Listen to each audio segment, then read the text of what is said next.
सृजनिक महिला समिति पक्षर पालित होईछि अंतर्जातीय महिला दिवस। आज भुवनेश्वर खारबेल नगर स्थित भुवनेश्वरी मंदिर निकट सांस्कृतिक समिति गृह में यह कार्यक्रम आयोजित होता है। विभिन्न वर्गर महिला माने जोग देथिले। अवसर में समाज में नारी मानकर गुरुत्वपूर्ण भूमिका संपर्क में आलोकपात होता आलोचना होता से विभिन्न क्षेत्र में विशेष अवदान थिबा महिला मानकु सम्मानित करा जायथिला।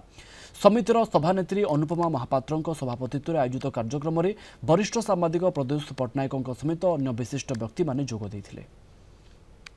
हमर सोसाइटी रो जो वयोज्येष्ठ मौसी माने अछंदी से माने चाहेली जे सोसाइटी रो किछि डेवलपमेंट हो तो आमे से डेवलपमेंट सकासे आमे भाबिलु जे आमे समस्ते जदी घरर स्त्री लोक माने समस्ते एकाठी होबो ताहले हमर किछि भल काम हम सोसाइटी पय हो परिबो। तो आमे जदी हम घर को भल भाबरे गढी पारुछे बा पिल्ला मानु ठीक रास्ता रे संस्कार देइकरी करि पारुछे तो हमर सोसाइटी के मध्ये हम सेमती भल किछि काम करिबु जेमति कि गछ प्लांटेशन करूछु। हमु जेतले पिलाटा गोटे स्टेज रे पड़ी पड़ी उठुची आमे भी बर्तन शिशु अवस्था सुजनिकार तेणु सुजनिकार शिशु अवस्था रो आमे उठी उठिकी पुणी जीवु कारण कोरोना चली गला। कोरोना समय रे हमने बहुत सहायता करथिलु।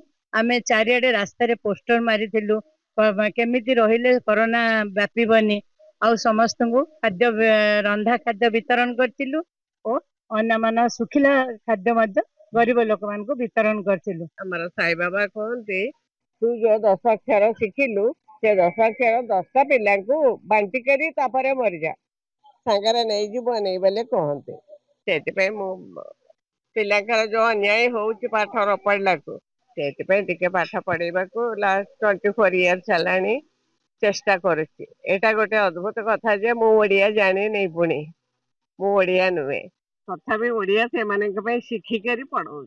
आज आमर ये आंतर्जातिक महिला दिवस सृजनिका महिला समिति तरफ आम पालन करूँ जो सब महिला माने बहुत महिला ऑलमोस्ट 80 रु 100 महिला एकाठी होइथिलु आंतर्जातिक महिला दिवस को बहुत सुंदर भाव में आम ये पालन कलु।